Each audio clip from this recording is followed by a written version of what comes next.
प्रश्नावली, अगली प्रश्नावली है 3.6 का सवाल नंबर है फर्स्ट। क्या है? एक छात्रावास के मासिक व्यय का एक भाग नियत है तथा शेष इस पर निर्भर करता है कि छात्र ने कितने दिन भोजन लिया है।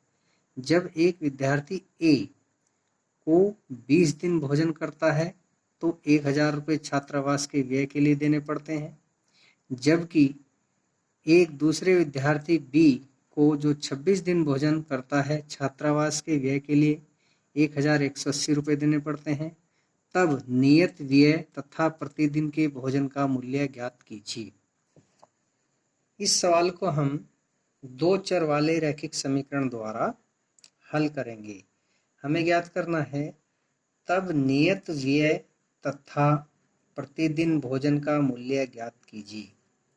माना छात्र द्वारा प्रतिदिन भोजन पर व्यय बराबर x रुपये तथा नियत व्यय बराबर y रुपये। अब पहली शर्त के अनुसार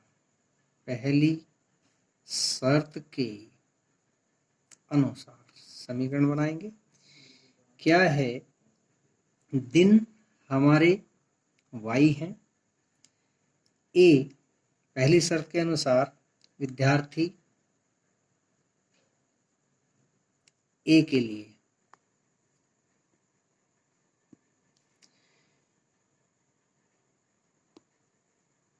कितने दिन? 20 दिन भोजन करता है तो 20x प्लस y बराबर खर्च आता है 1000। ये समीकरण नंबर 1 हो गया। दूसरी शर्त के अनुसार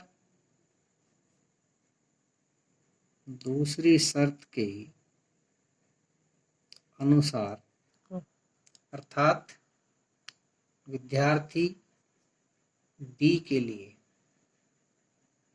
उसी प्रकार कितने दिन भोजन करता है? 26x प्लस y दिन उसमें रहता है, इस पर व्यय होता है 1180। समीकरण नंबर 2। अब आप देखिए, ये हमारी समीकरण फर्स्ट है, ये समीकरण सेकंड है। अब आपकी इच्छा है, चाहे आप प्रतिस्थापन विधि से कर सकते हैं या विलोपन विधि से इन दोनों समीकरणों को हल कर सकते हैं। यहाँ देख रहे हैं हम, विलोपन विधि हमें आसान पड़ेगी। तो क्या है? 20x प्लस y बराबर 1000। दूसरा समीकरण है 26x प्लस y बराबर 1180। आप देख रहे हैं विलोपन विधि द्वारा ये y दोनों बराबर हैं, तो यहाँ पर लिखेंगे घटाने पर चिन्ह बदलते हैं, ये माइनस और ये भी माइनस। y में से y खत्म हो गया। 20 में से क्योंकि हमने आपको बताया है जो संख्या माइनस की होगी वो बचेंगे, तो माइनस के 6x बराबर यहाँ पर माइनस के 180 बचेंगे, माइनस से माइनस खत्म, x बराबर 180/6। ये आपका 30 आ गया। हमने x भोजन पर व्यय, इसलिए चलिए हम बाद में लिखेंगे उत्तर।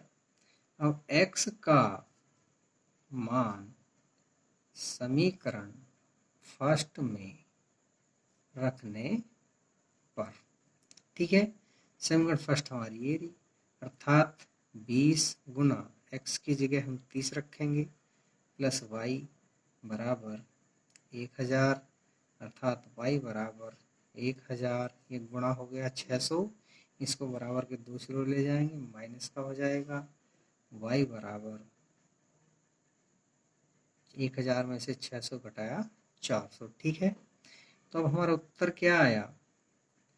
प्रति दिन भोजन पर व्यय बराबर कितना आया था x का मान 30 रुपये प्रति विद्यार्थी तथा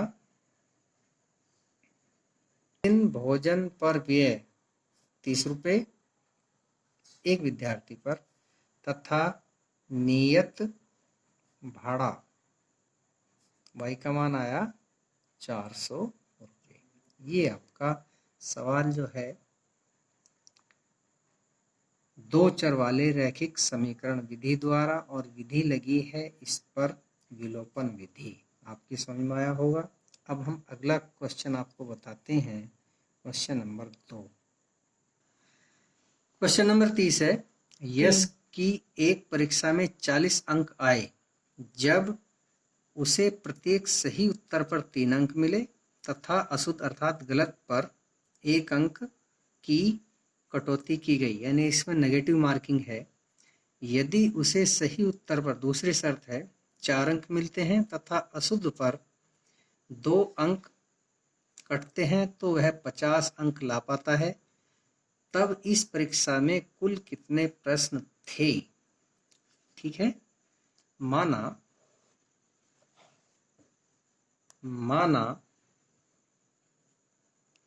परीक्षा में सही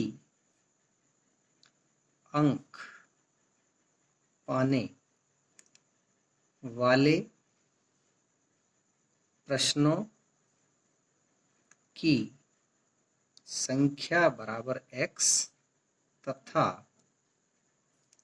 अशुद्ध अर्थात गलत या तथा अशुद्ध अंक पाने वाले प्रश्नों की संख्या बराबर y है। ठीक है, तो कुल अंक हो जाएंगे हमारे x प्लस y, अर्थात कुछ में हमें ज़्यादा अंक मिले और y हमारे माइनस नेगेटिव हो गए तो घट जाएगा। अब पहली शर्त क्या है क्वेश्चन की, यदि सही पर 3 अंक मिलते हैं, पहली शर्त के अनुसार कुल x सवाल करें और प्रत्येक सही पर 3 अंक मिलते हैं तो हम लिखते हैं 3x माइनस घटेंगे गलत अंक पर मिलता है 1 अर्थात 1y, कुल अंक हमारे बन गए 40, समीकरण नंबर 1। अब आप दूसरी शर्त के अनुसार क्या है, सही अंक पर सही सवाल करने पर अंक मिलते हैं 4, मान लीजिए x करें तो अंक हो गए 4x, गलत पर अंक कटते हैं 2 अर्थात 2y, कुल अंक प्राप्त होते हैं 50, समीकरण नंबर 2। अब आप देखिए समीकरण 1 और 2 को हल करने पर यदि हम y को विलुप्त करते हैं तो y बराबर करना पड़ेगा, अर्थात समीकरण फर्स्ट में 2 की गुणा, इसका मतलब यह है समीकरण फर्स्ट में 2 की गुणा माइनस समीकरण सेकंड, इसमें हम 2 की गुणा कर रहे हैं तो हो जाएगा 6x माइनस 2y, 40 दूनी 80, ये हो जाएगा 4x माइनस 2y बराबर 50। चिन्ह एक जैसे हैं, घटाने पर चाहे आप यहाँ भी लिख सकते हैं, हमने पहले भी लिख दिया है, ये माइनस हो जाएगा, ये प्लस हो जाएगा और ये माइनस हो जाएगा, ये खत्म। 6x में से 4x 2x 30 बचा और x बराबर हो गया 30/2 बराबर 15 अंक। ठीक है, चलिए यहाँ बता रहा हूँ मैं, x का मान समीकरण फर्स्ट में रखने पर, ये रही 3 गुना x की जगह हमने 15 रखा माइनस y बराबर 40 माइनस वाई बराबर 40 और 15 45 माइनस वाई बराबर माइनस के 5 माइनस से माइनस कट गया। ठीक है, अब हमारा x का मान आया 15 और y का मान आया 5, अर्थात 15 क्वेश्चन सही करे और 5 क्वेश्चन गलत करे तो कुल हल किए गए प्रश्नों की संख्या बराबर x प्लस वाई, अर्थात 15 प्लस 5 बराबर 20।